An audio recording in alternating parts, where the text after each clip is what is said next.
Kieran, welcome to the show. Thanks for having me on, Aiden. Excited Yeah, to be on. yeah, no, this is awesome. We were just talking. I think like maybe last year or so, I was on your podcast. So it feels good to have you on the Yeah, Supermanagers podcast. yeah. Tables turned. Yeah, no, this should be Yeah. fun. So, Kieran, there's a lot that we're going to talk about today. You obviously have had a pretty extensive leadership career. You've been at Salesforce, Marketo. Today, you're the SVP of marketing at HubSpot. But to kick things off, I just wanted to start by asking who has been a memorable manager that you've had in your career? Yeah, absolutely. I'll give you kind of two answers to that. So the person who's had the biggest impact on my career has definitely been Kip, who's the CMO of HubSpot. I'm always actually who I work for matters as much as what the company is. And so partly why I've stayed at HubSpot so long is because Kip has been there. And so like he's just world class at what he does. I've learned a lot from him about how to be a great leader. The other person actually who had a real impact on my career in a different way was I actually came from a computer science background. And when I was doing software engineering, I really realized that I was average at it, and B, hated it. And so I wanted to get into marketing, and I couldn't actually get anyone to give me an interview, like just to get me started, even graduate roles. And I was like 3 years out of college then. And so I kind of found the biggest digital marketing agency in Ireland at the time, kind of went in there under the pretense that I was going to do an MBA in London in marketing to try to make that career switch. I wasn't going to do that because I didn't want to study and really didn't have the money to do an MBA, but wanted to get a foot in the door to talk to someone. And so when I was in there, Rob Reed, for some reason, who owned the agency, took the meeting. I was in there, pitched him that I'm not here to really talk about this MBA. I would love to try to get a job for you. And they just happened to be interviewing for a role. And the final round for that interview was the next day. And the candidates had a week to prepare a presentation. I had a night, and Rob said, look, if you can get a presentation done overnight, come back, pitch yourself. We'll let you in that final interview. And so that's actually how I got my start in marketing. And if it wasn't for Rob, I don't know if I would actually be in marketing right now. Yeah, no, that's awesome. And so I guess when was it that you first started leading a team yourself? Yeah, like prior to HubSpot, I led very small teams, maybe 2-4 people. And I think when you're, leading 3-4 people, you're kind of still somewhat of an individual contributor. So you're kind of starting to learn about how to help other people's careers. You're kind of learning how to give feedback on their performance, do some of those conversations, but you're also still somewhat of an individual contributor, doing your own stuff, still responsible for the work that you are doing. And so it really wasn't until I went to work for HubSpot that I started kind of building out larger and bigger teams. Yeah, and how long have you been at HubSpot now? Over 8 years. Oh wow, so it's been a long while. time. Yeah, it's a long time for it. It's funny, like there. like a tech company, it's long. In HubSpot, actually, if you go into HubSpot, it's kind of not that long in HubSpot. It's long, but there's people been there for a lot longer than me. All the kind of people that I work closely with and love working with at HubSpot are for the most part all still there. So, yeah. So I guess my question is, so, I mean, when you first started leading a team, I assume that you may have made some mistakes. Do you remember some of those that you could share? Yeah, I still do make a lot of mistakes today. So, at HubSpot, I've built many different teams because I've been lucky enough to be given kind of different projects. And so I went from building, my first team to 20 people. Then I built a team of 30. Then I went and kind of built a team and took on a team to 70. And today I lead over 160 people. And so the way I think about it is I kind of break people into 3 categories, and it helps me to think about when I'm going to build teams, and I'll get into why this matters for the mistakes I made. And so the three categories of people I see in any kind of fast growth company are builders. Builders really love, they fall in love with the problem. They just love the problem. They want to solve that problem. We have creators, and creators really fall in love with the story. They want to be able to tell the story. That's what gets them excited. And then you have operators, and operators fall in love with the model. They love to align people, processes, systems, frameworks. And leaders are somewhat a blend of all three, but really excel in one or two areas. Like I'm a builder who can be good at operator, can be a good creator, but like I love building. I think operators generally naturally make the best managers. And so I'm a builder. I love problems. And when I first started managing, one of the common things I would do is just start all my meetings with, hey, like, how are we solving this problem? Where are we? What are the metrics? Give me the dashboard, because that's the thing that I look through that lens when I think about any kind of problem. That's kind of how I thought about my team. They are people who can help me solve that problem. And I got this my first 360 review at HubSpot. I wasn't really even sure what 360 review was, because it was the first time I got one. And that allows your teammates and colleagues to give feedback about you. And the thing that came across in that feedback was people thought I was a robot. Like Kieran comes in and goes, where is my metrics? Where are all the things you were helping me to do to solve the problems? And so that was really good feedback, and that you should care about your team, right? You should care about your team beyond what they can do for you.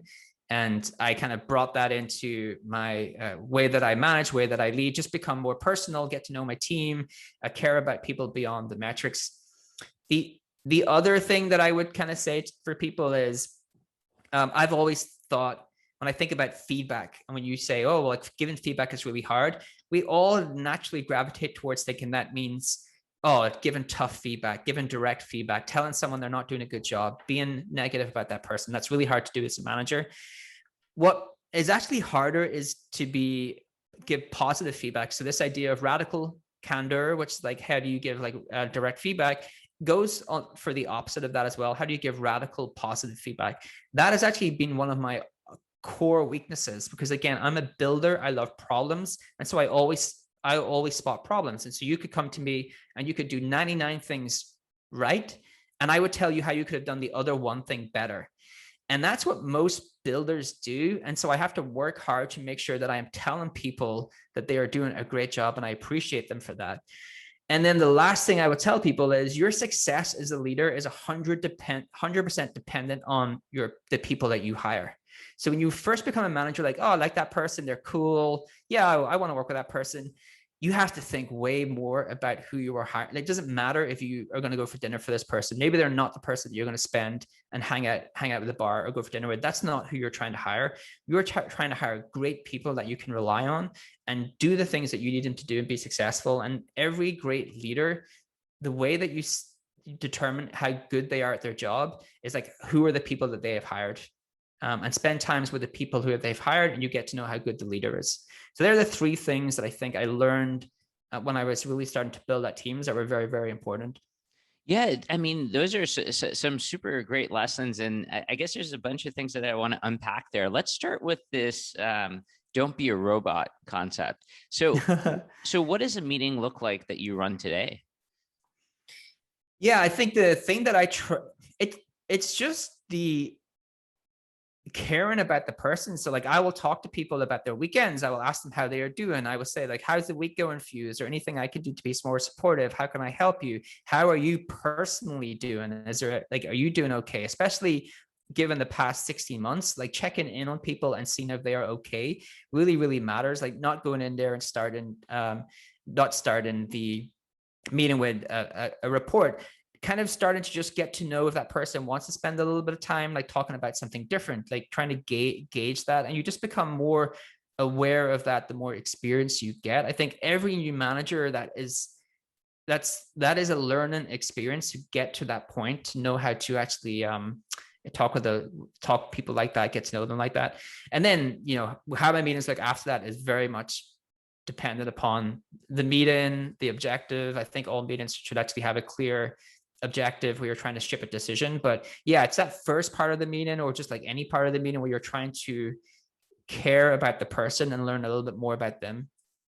Yeah, that makes a lot of sense. And so let's talk about the other thing which you mentioned, which is the radical positive feedback. So I think you make a really good point here. This is something that I've certainly struggled with. So I guess I'll start by asking, is this getting into the routine of giving positive feedback often? Is this something that you feel like you've now solved, or is it still something that you're working on years later?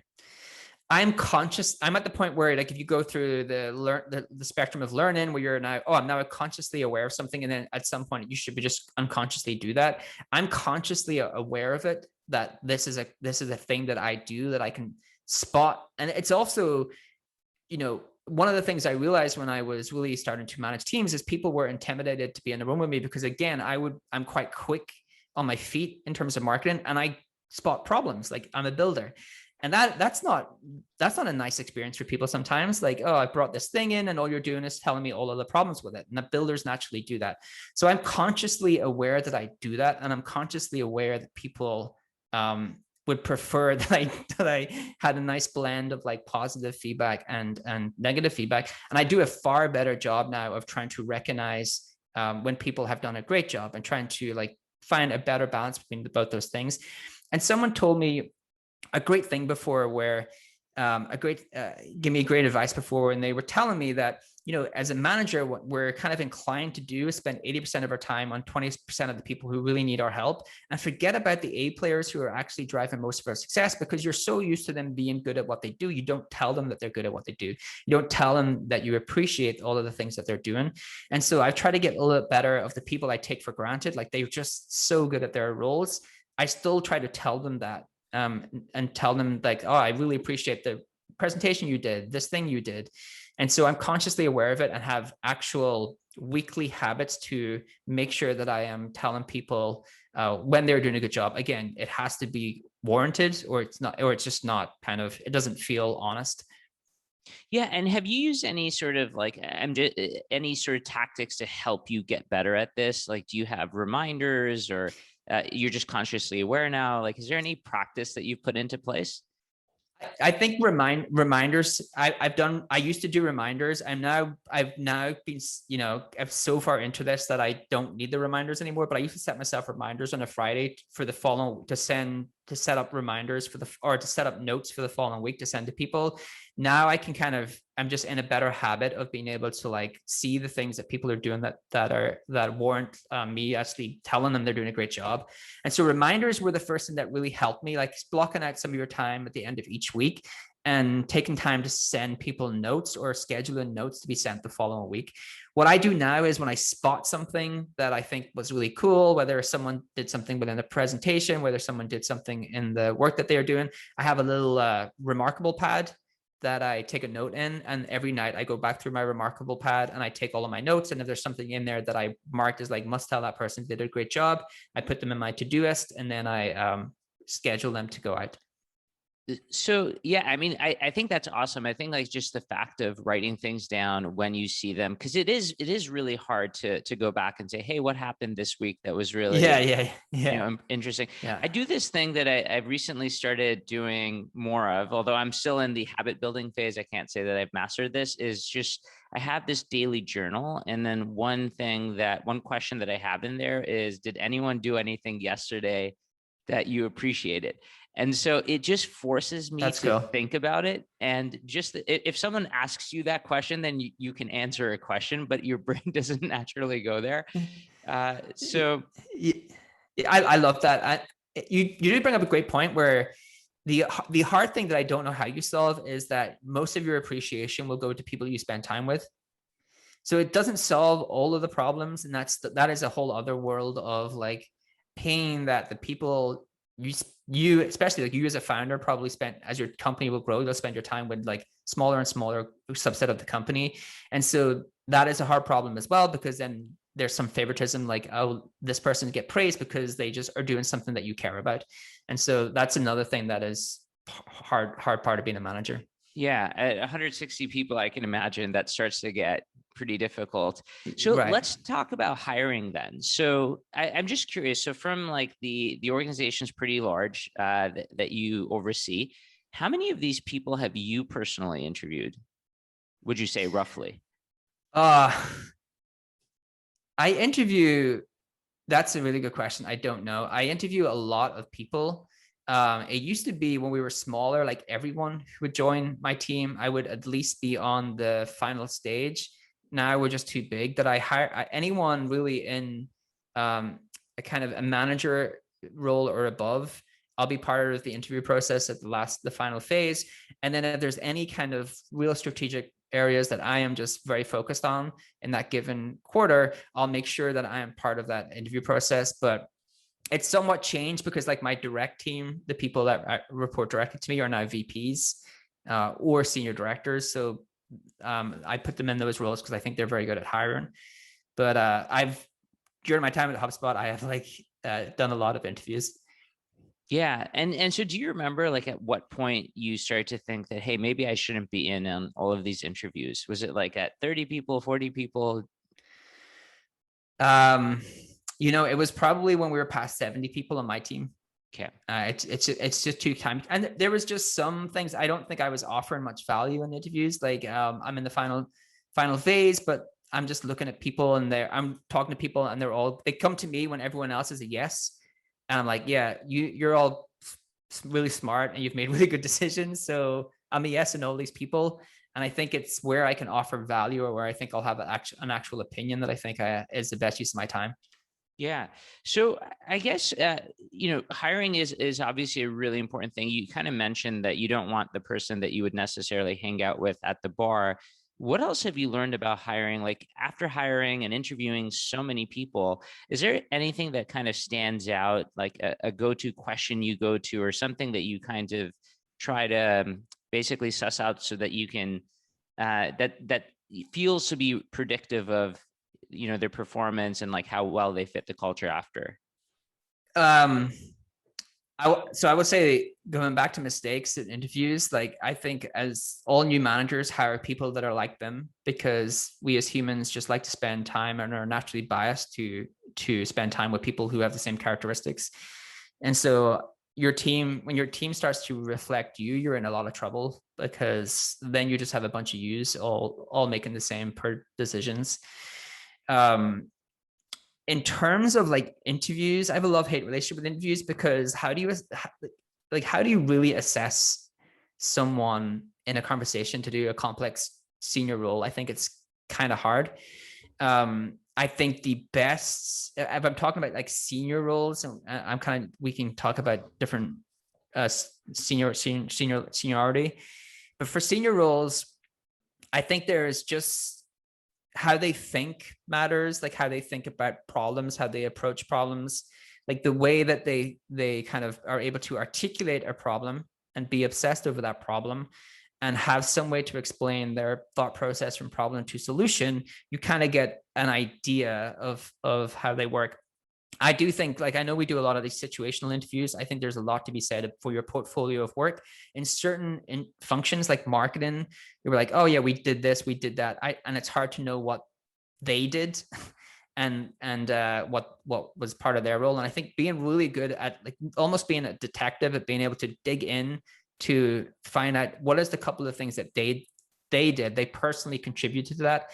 And actually doing over 200 interviews on my podcast really helped me become a better interviewer, like of people, because I became more inquisitive and more curious. What I used to do is probably as an early stage manager is like go only so deep into that experience. And now I go very, very deep. Like I will ask, okay, tell me more. What did you do? Tell me more. And so I try to get really, really deep into that. And then I think having people who like referrals from other people that you can go and talk to, like people who know that person, I think matter a lot. But I don't know if there's any like one great interview question that this is the question that you can ask to say if that person is the right candidate or not. So it seems like, yeah. So it seems like the more senior the person gets, I mean, again, if someone's going to be just like, a copywriter, it's a very specific skill. Maybe there's like a take home assignment or something that you can do. But right. I guess the more senior the person is, it starts to become more situational. And would you say that do references almost matter more the more senior you are? I think they matter. They matter a lot, because the more senior you are, the riskier it is for the person hiring you to hire you. Like if it goes wrong, it's just harder to untangle. And so I think they definitely matter. They matter more. And because when you're, again, senior, it's just harder to understand okay, you had this large team. What was your contributed? How did you contribute to that success versus your team? Now, if you hired the team and you were successful, then a lot of that is through being a good leader. And so I do think referrals, recommendations, like knowing other people that you can talk to in an unbiased way to get information about that person is very helpful. Yeah, that makes a lot of sense. So one of the things is, so obviously hiring super important. And one of the quotes that we have from you is that if hiring and retaining talent is the number one job of a growth leader, organizing these people into the right structure is just as important. So I would imagine that you would have experimented with a lot of different structures. I'm curious what your thoughts on structure are and what you've learned about organizing groups of people. Yes. So team structure, team design is something I'm deeply passionate about. So the thing I realized is at a certain point in time, in a company's growth, your team's growth, like team design is the number one growth lever you have to pull. And so for me, design needs to establish like who owns the goal. And when I mean who owns the goal, I kind of mean like who really owns the goal, right? Who can that person be successful against it? Do they have the resources to be successful against it? Can they truly achieve it? And then you want to have goal, and then you want to have accountability. How does that person be accountable to that? Like, how are you going to measure their success? Do they know that? Do you know that? How are they being measured? Who are the supporting actors that are needed to make that person successful? And are those supporting actors incentivized to help them? And so do they share the goal, or have you put in place a working model for them to be able to help that person achieve their goal? In so many fast growth companies, when I kind of go in to talk to founders or do any type of advising, and they're talking to me about team structure, the challenge they have, which is a challenge we've had previously, and it's just a hard thing to do, is that people who own the goals actually don't have the things they need to be successful against those goals. Like they don't really own the goals. Like someone else needs to do some development. Someone else needs to do design. Someone else kind of owns the thing that they need to get changes made in. And so it's hard for them to fully own the goal. And then what I try to do is like, are the best people in the right spots? Like, have I got the best people in high impact areas? And then if you just step back, because we're in this kind of world all the time, we're thinking about these tree structures. Like if I just step back and tried to explain my team structure to my friend who knows nothing about my company, who knows nothing about what I'm trying to do, and I just logically told them how it worked, they wouldn't kind of pull that face and go, "Oh, this seems kind of dumb. Like how this is set up. They're not like you're kind of crazy." And so I think about team structure a lot. We in HubSpot, even though we're a large company, we kind of change our marketing team structure every 12 months based upon the goals that we set ourselves for the following years. But there's certain teams that we would maybe change more often than not. If it's a new team, if we're trying to get it set up, there's a lot of cross-team collaboration. And one of the best stories I heard on team structure was from the director of engineering at Coinbase. And he talked about this during their years of hypergrowth, that they were changing their team structure every 6 months to account for like the change in and the variety of the goals. And they look at their team structure through a different lens. They don't look at through this hierarchical tree structure. They looked at it through this thing called work maps. And work maps basically showed all of the people within all of the people that were needed to be successful against a project across functions. And so if you think about tree structures, the problem with tree structures is they make it seem like marketing can just achieve all its goals on its own, sales can achieve all its goals on its own, product engineering. And the reality is in a lot of fast growth companies, and maybe a company like yours, I think you're product led, the growth is an intersection of how a lot of those teams work. And so you need to think about the cross team collaboration as well. Yeah, I think that's a great point. I mean, the very fact that it's okay to change team structure often, and it makes sense to change team structure when your goals change. And of course, I think this is a problem a lot of people run into, which is like they have a goal, but they don't necessarily really own all of the pieces. So one question that I have, I guess around changing team structure is, when you're changing team structure, are you also like, how does that impact like the manager employee relationship? Like, do some people play a manager role and then like maybe they become an IC in the next team structure, or do they always stay managers? And what about the relationship that develops with having a bunch of people working together? Because there is this, if you work with the same people, you learn to work with them better. And how do you account for those sorts of things? Yes. So That was a lot of questions. no, it's a really good question.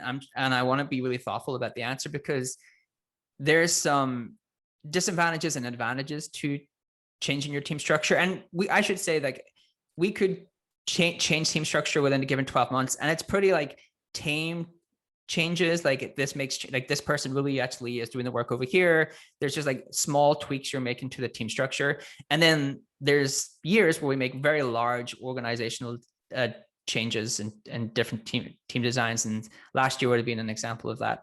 And that's very turbulent. So there's a lot of turbulence for how people work with each other, and a lot of changes for how people work with each other.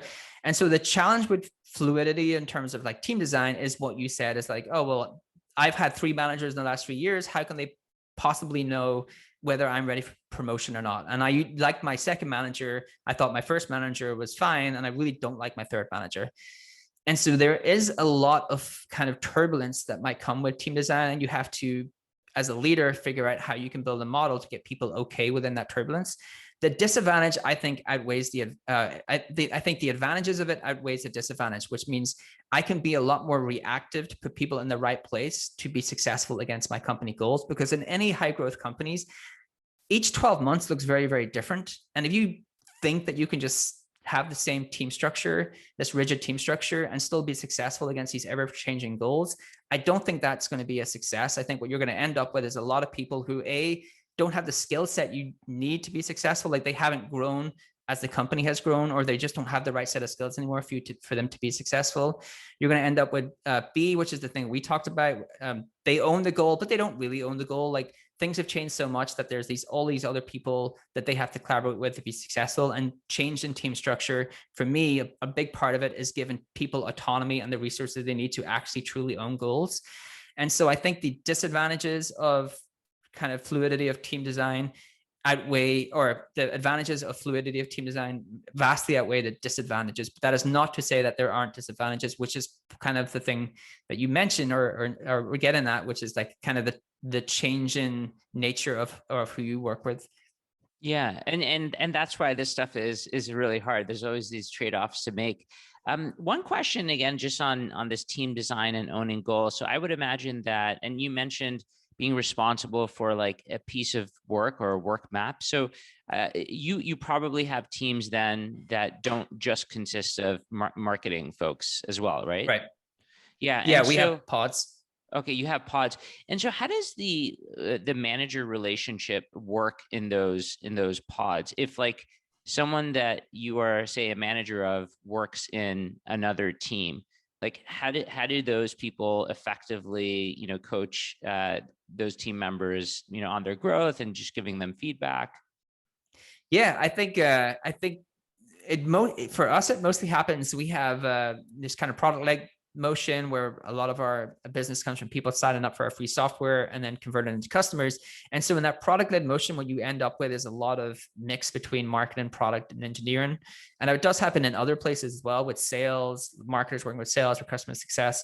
I think the beauty of a pod is that you put the people with the best skill within a project who are needed to be successful against that project, versus saying, well, kind of sales should own this because it's somewhat of a sales thing, or marketing should own this in totality because it's somewhat of a marketing thing. It's like, no, like, what are the best skill sets? What are the skill sets we need to be successful? Who has those skill sets, and let's put them into that pod.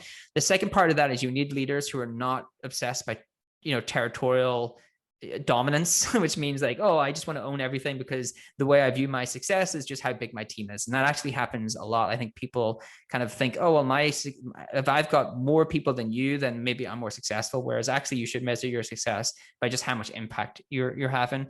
And in terms of how you manage those people, it's somewhat the same. You need to have a good relationship with the other people who have the other leaders who have people within that pod. And again, I think you get that 360 review where you can ask the colleagues who are in the pod to say, how is that person doing? You can ask the leaders of those people, how is that person doing? So you can still give them very, very good feedback.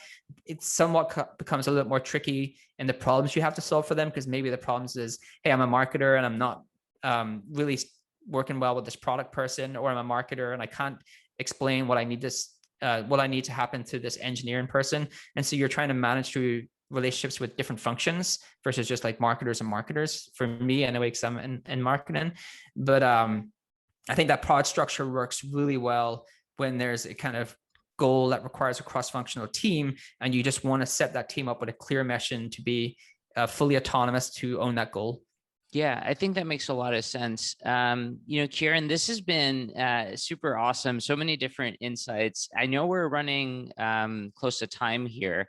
I love your insight on classifying people into builders, creators, and operators, and some of the things we talked about. One question that we ask all of our guests is for all the managers and leaders looking to get better at their craft of managing and leading teams, are there any final tips, tricks, resources, or just parting words of wisdom that you would leave them with? Yeah, I'll give 3 things. I think it's hard to learn this from book, but I do think the $1 Trillion Coach by Bill Campbell actually has a lot of great leadership lessons in it that if you kind of adhere to, it will put you in the correct direction. The second thing you can do is just spend time with people you think are good managers. Like actually the easiest way to learn most things is spend time with people who are good at that thing. It's kind of the cheat sheet that for some reason a lot of people don't take advantage of. And then you have to learn by doing. Like it's somewhat similar to me to presenting. You have to get up on stage and you have to be terrible at the start, and it's really embarrassing, and you're presenting in a monologue fashion. But as long as you take feedback and try to seek feedback from your team, like a lot of managers who I don't think are good managers don't like taking feedback, don't like hearing criticism. If you're a person that doesn't mind that, you'll take feedback and you act on it very, very quickly, because remember, you're kind of responsible for other people. So if you're not taking action in those things, it's very, very visible. But if you take that feedback, act on it very quickly, you're going to be very successful as a manager. Like keep asking people for feedback. Make sure you're getting feedback from team, other people you work with. Make sure that your manager is getting that feedback for you if they're not doing that, and then put it into action. Like make sure you act on it so people are aware and can see that you are making that effort. Yeah, and that's a great place to end it. Kieran, thanks so much for doing this. Yeah, absolutely. Thanks for having me on.